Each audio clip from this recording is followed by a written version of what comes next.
빛의 자녀로 삽시다. 이렇게 정했습니다. 따라합시다. 빛의 자녀로 삽시다. 사라마구라는 일본 소설가가 있습니다. 이 사람이 쓴 눈먼 자들의 도시라는 소설이 있어요. 영화로도 만들어진 그런 소설입니다. 어떤 도시에 갑자기 눈이 보이지 않게 그런 바이러스가 이렇게 퍼뜨려졌습니다. 바이러스가 퍼뜨려졌는데 처음에는 그게 바이러스인지도 모르고 어떤 의사가 이렇게 치료를 하다가 자기도 감염이 돼가지고 바이러스를 통해서 눈이 보이지 않습니다. 도시에 점점 그 바이러스가 퍼지니까 우리가 이제 코로나 걸리면 격리하듯이 이 사람들을 한 교도소에다가 격리를 합니다. 부인이 의사가 자기 남편이 의사인데 끌려가는 걸 보고 자기도 바이러스가 걸린 것처럼 소경인 것처럼 속여서 그 감옥에 같이 들어가게 됩니다. 갑자기 앞이 보이지 않는 사람들, 그 사람들은 그곳에 모여서 서로 이야기하고 그러지만 어떻게 해야 될지를 모르는 그런 상황 속에 소경이 아닌 사람이 딱 한 사람 있는데 그가 누구냐? 바로 이 의사의 부인입니다. 속여서 들어온 이 사람, 주변에 있는 사람들에게 도움을 주기 시작합니다. 다들 캄캄해서 무엇을 할지도 모르고 힘들어 하는데 이 사람 저 사람을 도와주면서 그 사람은 이 여자 한 사람은 그곳에서 모든 사람들의 눈이 되어 줍니다. 사람들은 눈이 보이지 않으니까 아무데나 대변을 보고 또 아무거나 먹고 더러운 건지도 모르고 맛있다고 그러고, 그런데 그 추악한 모습을 이 여자는 혼자서 정확하니 느끼고 삽니다. 그러나 이 사람이 그곳에서 빛이 되어 수 있었던 것은 그가 볼 수 있는 눈을 가지고 있었기 때문입니다. 세상에서도 세상 사람들은 죄가 아니라고 생각할 때가 많습니다. 지금 선거철인데 보면 온통 죄에 대해서 이야기하잖아요. 남의 죄에 대해서 이야기하지만 자기들의 죄에 대해서는 꽁꽁 감추고 그렇게 이야기를 하잖아요. 누구 하나 사람 앞에 세워놓으면 멀쩡한 사람이 있겠습니까? 그러나 추한 것을 추하게 생각하지 못하는 시대, 그런 시대가 바로 영적으로 우둔한 시대요, 그걸 제대로 바라보지 못하는 시대입니다. 사람들은 남의 문제에 대해서는 크게 생각하지만 자기의 문제에 대해서는 너무 작게 생각하는 것이 죄의 문제입니다. 죄악된 세상, 우리가 빛으로 점점 나아가면 보이는 것은 죄입니다. 여러분, 캄캄한 데는 큰 쓰레기도 보이지 않습니다. 그러나 점점 빛으로 가까이 나아가면 작은 먼지가 정확하게 보이는 때가 많습니다. 여러분이 햇빛이 비치면 햇빛에서 먼지를 날리면 먼지가 보이지 않습니까? 그러나 캄캄한 데서는 그냥 아무리 큰 휴지를 버리더라도 잘 보이지가 않습니다. 대낮에는 휴지를 버리는 사람들이 없어요. 그러나 캄캄한 데서는 누구나 아무렇게나 휴지를 버리는 이유는 보이지 않기 때문입니다. 종말의 시대에 사람들은 점점 죄에 익숙하게 되는데 그것은 영적으로 어두워지기 때문입니다. 창세기에도 보면 처음에는 하나님의 사람들과 죄악된 사람들이 구별돼서 살았습니다. 가인이라는 그런 죄악된 사람들이 낳은 족속을 가인 족속이라 그럽니다. 그래서 창세기에 보면 족보를 따로 만들어 놨어요. 하나님의 아들이라 그래서 하나님의 이름을 부르는 사람들 셋의 족속이라 그래서 따로 족보를 만듭니다. 그런데 이 족보가 끝날 쯤에 하나님이 하시는 말씀이 있어요. 하나님의 아들들, 영적으로 깨달음을 얻고 죄악을 바라볼 수 있는 사람들이 갑자기 어느 날 죄악된 사람들의 여자들을 보고 마음에 들어서 서로 통혼하고 함께 했다는 거예요. 이미 하나님이 보기에 빛과 어둠의 어떤 차이가 없는 시대가 되어버린 거죠. 그래서 하나님은 인간을 만든 것을 후회하셨다 이렇게 말씀합니다.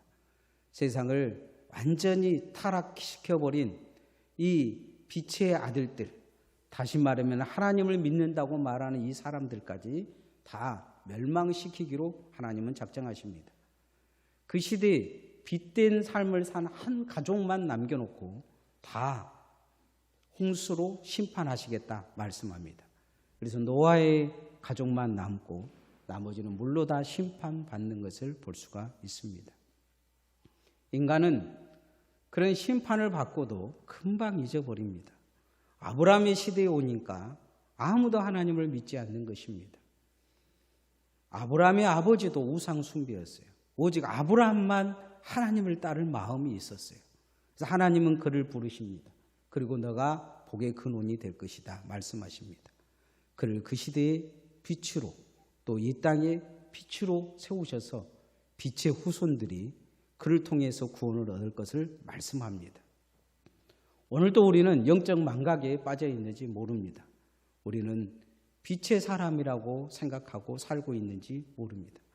과연 우리는 빛의 삶을 살고 있습니까? 우리 자신을 뒤돌아봐야 합니다.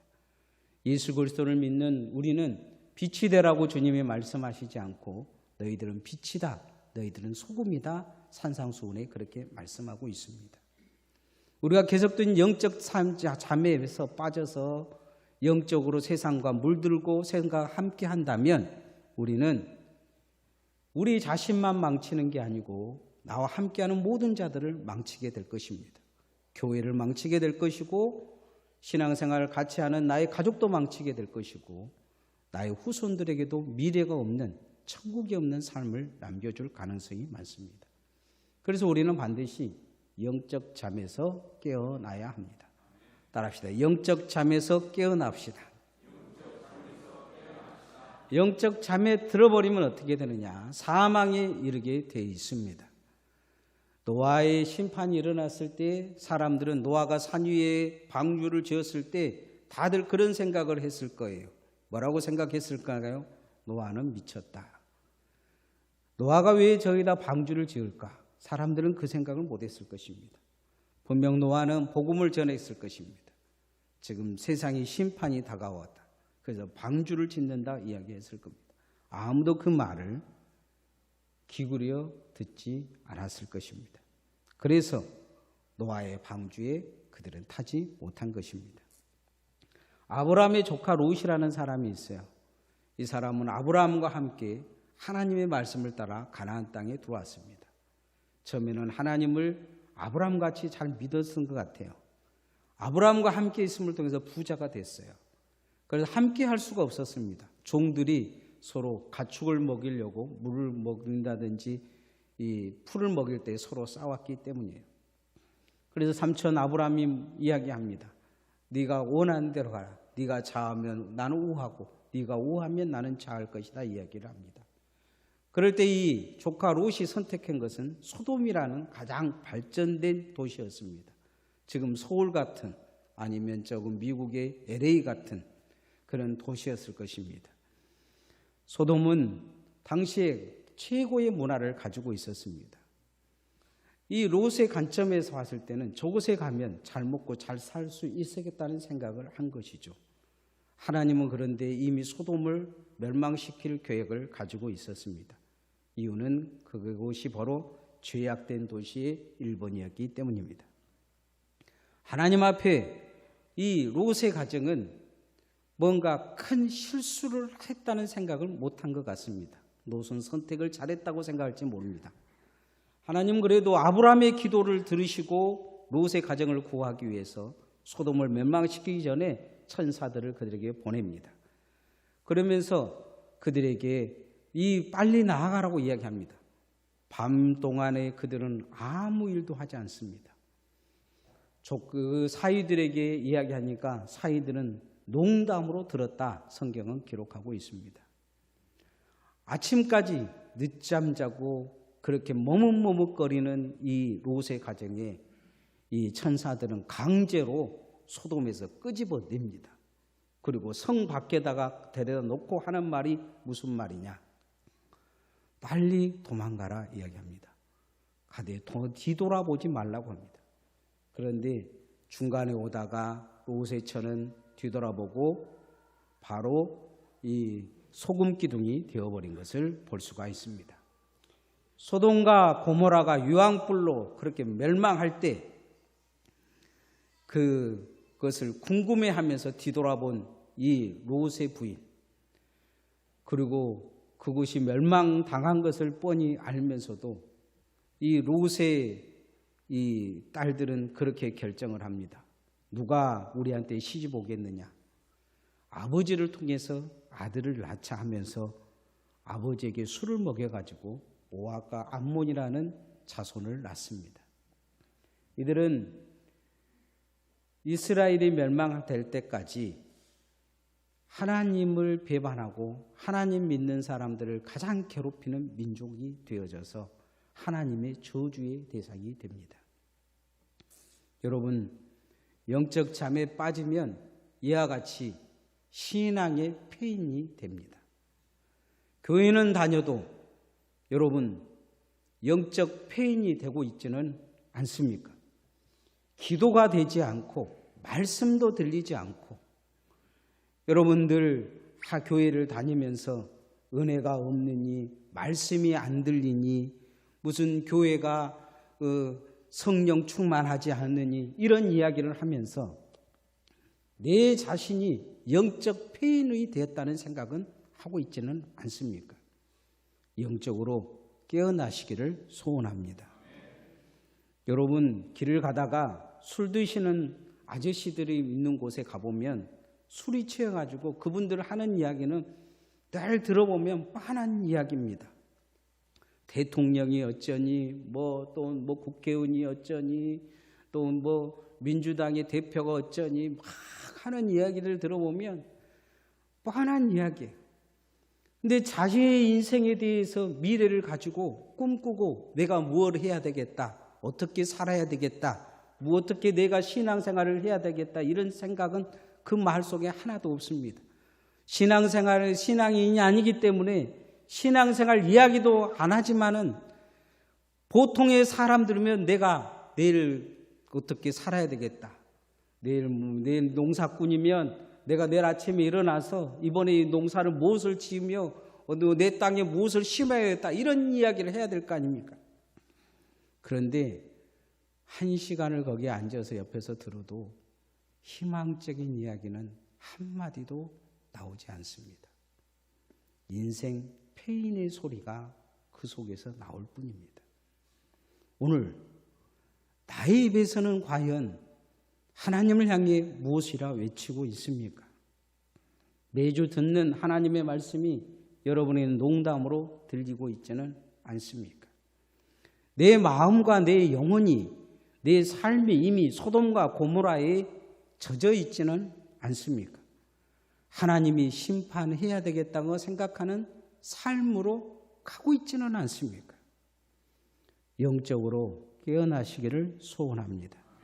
주님은 바울 사도를 통해 잠자는 자여 깨어서 죽은 자 가운데 일어나라 말씀하고 계십니다. 14절 말씀 한번 같이 읽어봅시다. 시작. 그러므로 이르시기를 잠자는 자여 깨어서 죽은 자들 가운데에서 일어나라. 그리스도께서 너에게 비추시리라 하셨느니라. 잠자는 자여 깨어서 죽은 자들 가운데 일어나라. 이렇게 주님 말씀하고 계십니다. 어떤 분은 지금 주무시다가 잠자는 자여 깨어 그러니까 나보고 이야기한갑다 깨어나서 시험 든 분이 있을지 모르겠어요. 영적으로 죽어가는 자에게 주님이 하시는 말씀입니다. 하나님의 말씀에 기울이지 아니하면, 들리지 아니하면 결국 잠들게 되어 있습니다. 잠자는 자는 불난지 모릅니다. 잠자는 자는 가스가 새어도 자기가 죽어가는지를 모릅니다. 오늘 내 영을 깨우지 않으면 내가 하나님 말씀을 듣지 못함을 통해 내 영이 성령에 지배하지 못함을 통해 결국 죽게 될 것입니다. 살아있는 것이 아니고 죽어가고 있는 것입니다. 예수 그리스도의 사람들은 영적으로 죽으면 안 됩니다. 죽으면 지옥 가게 되어 있습니다. 오늘 나의 믿음이 믿음인 것 같지만 이것은 주님이 은혜로 내게 주신 믿음입니다. 이 믿음을 가지고 내 영을 깨우시기를 소원합니다. 날마다 주님 앞에 더 깨우려고 몸부림을 쳐야 합니다. 그래서 주님은 세월을 아껴 주를 위해 살아라, 가치 있는 신앙이 되라 말씀하고 있습니다. 따라합시다. 세월을 아껴 가치 있는 신앙을 가집시다. 여러분의 신앙은 가치 있습니까? 여러분의 신앙은 값 있는 신앙입니까? 누군가 여러분을 교회에서 여러분 트레이드를 해간다면 여러분을 뽑아가려고 하겠습니까? 아니면 순위에서 100번이든지 1000번이든지 10,000번으로 물려가겠습니까? 만약에 오늘 우리 교회가 해체를 한다고 생각을 해보십시다. 그럴 일은 없지만, 그래서 강진에 있는 모든 교회들에게 순위를 매겨서 여러분을 한 사람씩 데려갈 수 있도록 기회를 준다 그러면 누구를 일본으로 데려가겠습니까? 어떤 믿음을 데려갈 거라 생각합니까? 여러분은 몇 번이나 될 거라고 생각하십니까? 어떤 바보에게 바보가 쉽게 죽는 법을 물었습니다. 그러자 가장 쉽게 죽는 법을 가르쳐 줬는데 그건 뭐냐면 밥 많이 먹으라는 것입니다.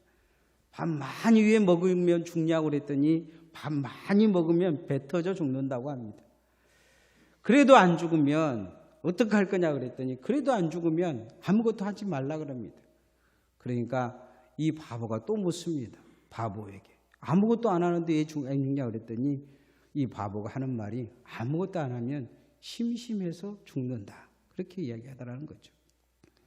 바보들의 이야기 같지만 꿈이 없고 미래가 없고 희망이 없는 사람들의 이야기입니다. 시간을 어떻게 조절을 해야 될지, 인생을 위해 이 시간을 어떻게 내가 정말로 소중하게 만들어야 될지 그런 생각이 없는 거죠. 여러분에게 3일이라는 시간 후에 이제 하나님 나라에 가게 된다면 3일을 어떻게 쓰고 싶습니까? 우리는 3일이라는 시간을 주어도 우리는 어떻게 써야 될지 생각하지 못할 때가 많습니다.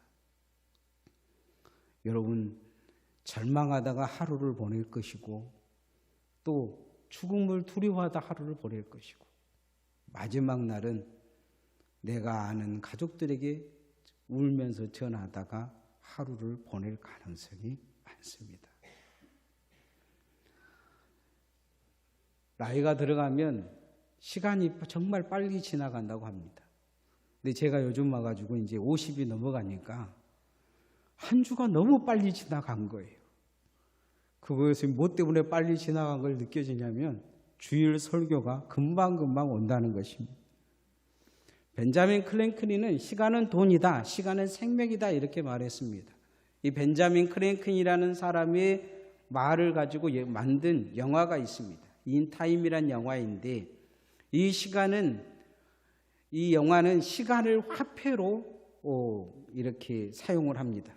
커피 한 잔을 사 먹으려면 그 시계를 갖다 대면서 4분을 이렇게 주면 커피 한 잔을 먹을 수가 있습니다. 권총 하나는 3년, 스포츠카 한 대는 59년을 바치면 스포츠카를 살 수가 있습니다. 26살이 될 때까지는 시간을 안 주는데 27살이 되면 1년이라는 시간을 줍니다. 그때부터 열심히 일을 하고 장사를 하고 사업을 해서 시간을 벌어야 합니다. 어떤 사람은 1000시간, 10,000시간을 번 사람도 있지만 어떤 사람은 시간이 달랑달랑한 사람이 있습니다. 그래서 시간이 0으로 도달을 하면 심장마비로 죽습니다. 어떤 사람은 아들에게 이 주인공의 어머니는 아들에게 시간을 빌리기 위해서 버스를 타려고 하는데 버스 탈 이 시간이 부족한 거예요. 그래서 열심히 아들을 향해 달려갑니다. 아들도 어머니가 그 시간이 부족한 줄 알고 어머니를 향해 달려오는데 아들과 어머니가 만나기 전에 이 어머니는 죽습니다. 아들은 엉엉 웁니다. 왜냐하면 자기가 시간이 필요해서 어머니 시간을 좀 빌렸는데 어머니가 그 시간이 자기 아들한테 줘버려서 결국 죽게 된 것 때문입니다.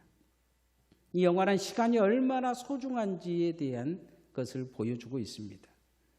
정말 내 시간을 현대에는 팔아서 생명을 가지고 있습니다.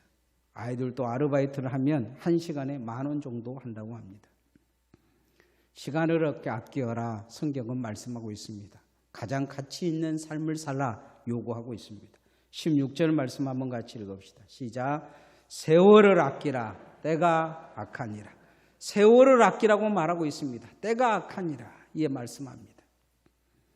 악한 시간을 속에 살지 말고 생명의 시간 속에 살아라 말씀하고 있는 걸 볼 수 있습니다. 여러분, 생명의 시간을 여러분은 어떻게 만들고 가고 있습니까? 아니면 악의 시간들 속에 점점 살아가고 있습니까? 성경의 야곱은 늙어 자신이 험한 시간을 살았다 이렇게 말씀합니다. 그는 후회를 하죠. 왜냐하면 험하게 살았기 때문이죠. 하나님 앞에 신앙생활도 험하게 했습니다. 그가 만나는 사람마다 고통스럽습니다. 야곱을 우리는 축복의 조상이라고 이야기하지만 야곱은 만나는 사람마다 축복을 주기 그냥 고통을 준 사람이었어요. 그의 아버지 이삭에게도 고통을 줬습니다. 그의 형 에서에게도 고통을 줬습니다. 그의 삼촌에게도 고통을 줬습니다. 그리고 그 자식들도 그를 통해 고통받습니다. 요셉을 너무 폄훼해서 결국 10명의 아들들이 요셉을 동생을 죽이려고 하는 고통을 체험합니다. 왜 이런 시간을 보냈을까요? 그는 욕심쟁이였기 때문입니다. 그래서 늘 제가 강조하지만 이사야에서 징글징글하다 이 지렁이 같은 야곱아, 하나님은 그렇게 야곱을 말씀하십니다. 한 가지 그에게 있어서 가치 있는 시간은 하나님을 버리지 않았다는 것입니다. 그러나 반면 그의 아들 요셉은 정말 가치 있는 삶을 삽니다. 하나님이 그에게 꿈을 주실 때 그 꿈을 정말로 잘 이루어서 다 굶어 죽어야 될 그 시대에 이 요셉을 통해서 다 살아납니다. 자기 가족들도 살아납니다. 요셉은 보디발의 종이 되어서도 감옥에 있어서도 이 꿈을 잃지 않습니다. 그곳에서도 정말 가치 있는 삶을 삽니다. 요셉이 있음을 통해 보디발의 집이 복을 받습니다. 감옥에 들어가자 많은 사람들이 평안함을 얻습니다. 악한 세대에 자신을 팔아먹지 않습니다. 조금 편하려고 보디발의 마누라가 유혹을 해도 넘어가지 않습니다. 감옥에서 뭔가 잔머리 굴리지 않습니다. 그는 가는 곳마다 생명의 도구로 귀하게 사용됩니다. 시간을 아껴서 자기에게 주신 시간 안에 최선을 다한 것입니다. 우리는 악한 세대에 살아가고 있습니다. 선거를 철이죠. 선거철인데 선거를 보면서 느끼는 것이 한 가지 있습니다. 정말 악한 세대구나. 그런 생각을 갖습니다.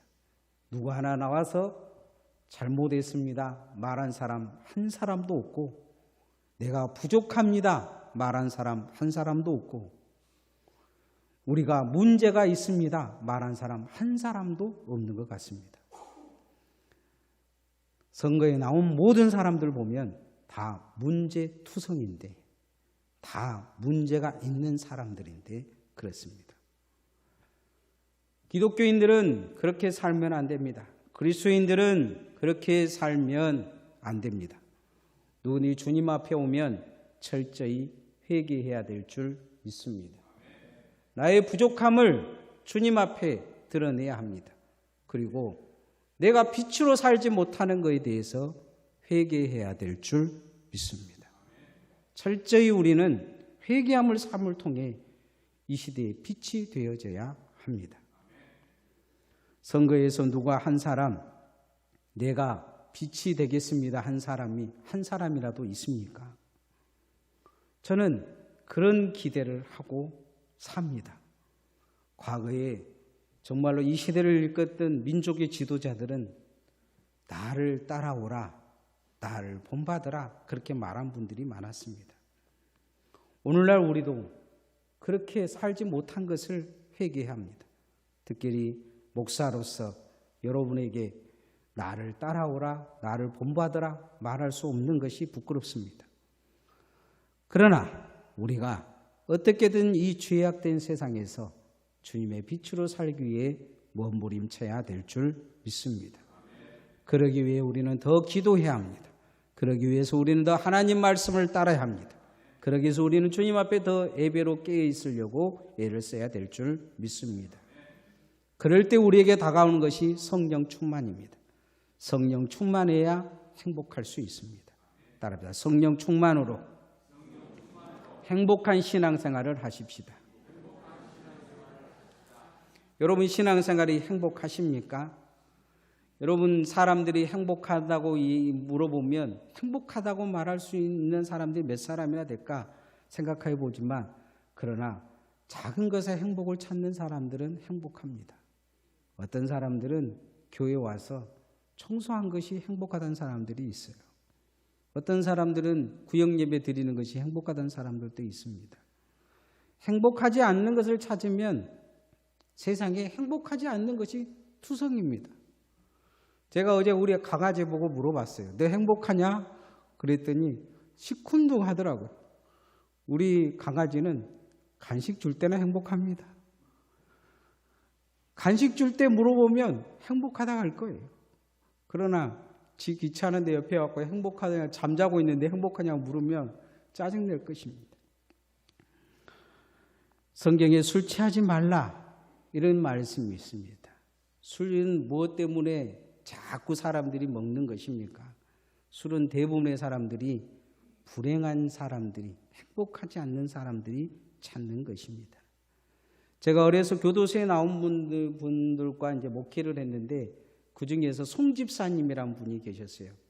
제가 나올 때는 장로님이 되셨는데 제가 물어보지도 않았는데 이분이 그런 이제 자기 과거 이야기를 하셨어요. 고흥에 사신 분이었는데 농사를 참 많이 지으셨다고 해요. 어느 날 저녁에 이제 술을 많이 먹고 뭐 때문에 술을 그렇게 많이 먹었는지 모르는데 술을 많이 먹고 그렇게 이제 술에 취해서 비틀거리고 이제 집에를 가는데 눈앞에 누군가 보이더라는 거예요. 그런데 죽여야 될 돼지처럼 보이더라는 거예요. 그래서 이분이 정말 무서운 거 가지고 죽였어요. 술에 취해가지고 그렇게 사람을 죽이고 나서 아침에 눈을 떠보니까 자기는 살인자가 되어 있었다. 그렇게 이야기하시더라고요. 술은 악마가 가져다주는 불행의 도구입니다. 그래서 성경은 술 취하지 말라 이야기를 하고 있어요. 18절 말씀 한번 같이 읽어봅시다. 시작. 술 취하지 말라. 이는 방탕한 것이니 오직 성령의 충만함을 받으라. 술 취하지 말라. 이건 술만 말하는 것은 아닙니다. 이거는 세상에 취하지 말라는 거예요. 그리스도인들이 세상에 취해버리면 결국 악의 도구가 되어집니다. 신앙으로 행복을 느끼지 못합니다. 성령의 충만함을 받으라는 말씀은 신앙의 행복을 가지라는 것입니다. 여러분 기도하면 행복하십니까? 아니면 술 먹으면 행복하십니까? 어느 쪽으로 갈리느냐? 그 사람의 신앙은 어디에서 행복을 찾는지 갈리냐에 따라 그 사람의 신앙의 척도가 보일 것입니다. 영적인 깊은 망조에 든 사람은 결국 술에 빠져서 세상에 빠져서 세상 유혹과 정욕에 빠져서 결국 망하는 쪽으로 가게 될 것입니다.